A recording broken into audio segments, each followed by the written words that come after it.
হাতে সময় কম থাকলে 2 মিনিটে এই রেসিপিটা বানিয়ে নিতে পারেন। এতটা সময় কম লাগে, আবার এতটা দেখুন মজার হচ্ছে, ততটাই কিন্তু ফুলকো হচ্ছে।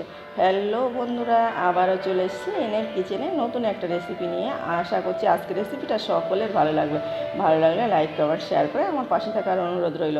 আর এমন সহজ আর সুন্দর রেসিপি সকলের প্রয়োজন। সন্ধ্যাবেলা আমাদের যেহেতু হাতের সময় কম থাকে, আর এতটা মজার, আর সারাদিন রোজা রেখে সবসময় যাই আমরা ঘরের থেকে কিছু মানে ভালো খাবার খেতে, দোকানের আনহেলদি খাবার খেতে সবারই ইচ্ছা করে না।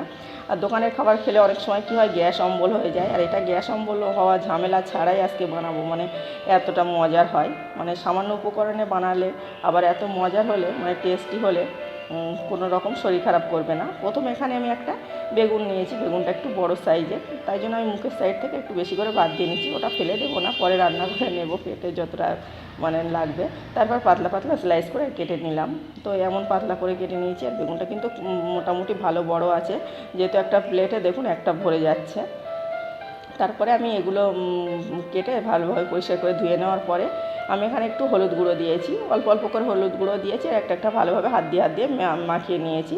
তারপরে আমি এদিকে একটা মিক্সিং বোল নিয়েছি, 1 কাপ মানে বেসন দিয়ে নিচ্ছি। আমি এখানে কর্নফ্লাওয়ার বা ময়দা কিছুই দেবো না, শুধু বেসন দিয়ে এতটা মুচমুচে আর এতটা মজার হবে। তো দেখুন, আবার নিরামিষ, তো এমনভাবে অবশ্যই ট্রাই করবেন। তারপরে আমি লঙ্কা গুঁড়ো 1/2 টেবিল চামচ দিলাম, হলুদ গুঁড়ো 1/2 টেবিল চামচ দিলাম। এখানে হলুদ গুঁড়োর পরিবর্তে একটু ফুড কালার দিয়ে নিতে পারেন। তারপরে আমি স্বাদ অনুযায়ী লবণ আর একটু খাওয়ার সোডা। এই উপকরণগুলো সকলের ঘরে থাকে, মানে এক্সট্রা কোনো কিছু আমি দেবো না। এখানে চাইলে কিন্তু ধনিয়া পাতা কুচি, পুদিনা পাতা, তারপরে এক্সট্রা কি আদা রসুন পেস্ট, লঙ্কা কুচি দিয়ে দিতে পারেন। তো এগুলো দিলে যত বেশি স্পাইসি হবে খেতে, তত সমস্যা হবে, গ্যাসের প্রবলেম হবে। তো এমন ভাবে বানালে আবার টেস্টি হলে সকলেই পছন্দ করবে আর বেশি করে খাবে।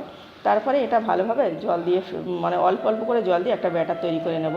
আর বেসন যতটা দিতে হবে ততটাই কিন্তু জল দিতে হবে, আমি সেটাই আর কি দেখাচ্ছি। খুব এক্সট্রা বেশি জল দেওয়া যাবে না।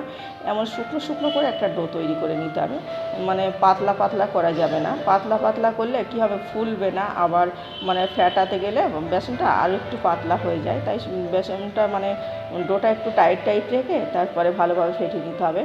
তো আমার এটা কিছুক্ষণ রেস্টে রেখে দিলে কিন্তু আরেকটু পাতলা হয়ে যাবে।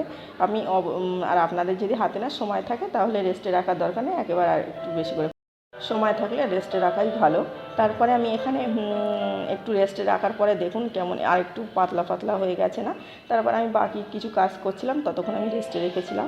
তারপরে আমি মানে আর একটু ফেটে নিচ্ছি। আর এইবারে কিন্তু আমি 3 থেকে 4 মিনিটের মতো ফেটিয়ে নেব।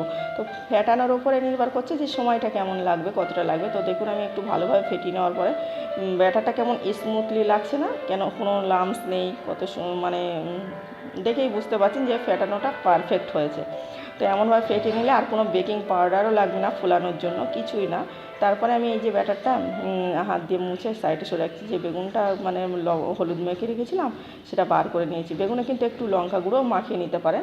তো বাচ্চারা খেলে বেশি মানে দেওয়ার দরকার নেই, লঙ্কা গুঁড়ো একটু কম নিতে পারেন। আর সারাদিন রোজা রেখে এমন মানে সুন্দর আর সহজ রেসিপি সকলের প্রয়োজন।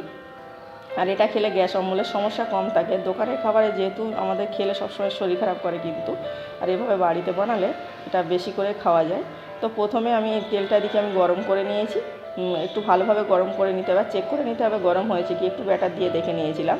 তারপরে দেওয়ার সঙ্গে সঙ্গে উপরের দিকে ভেসে উঠলে মনে হবে যে ঠিকঠাক গরম হয়েছে। তারপরে আমার যেহেতু মানে চপটা খুব বড় হয়েছে, মানে একটা কড়াইতে একটার বেশি দেওয়া যাচ্ছে না, সেই জন্যই আমি উপর দিকে একটু তেল ছড়িয়ে নিচ্ছি। তাহলে কী হবে, উপর থেকে ফুলে উঠবে।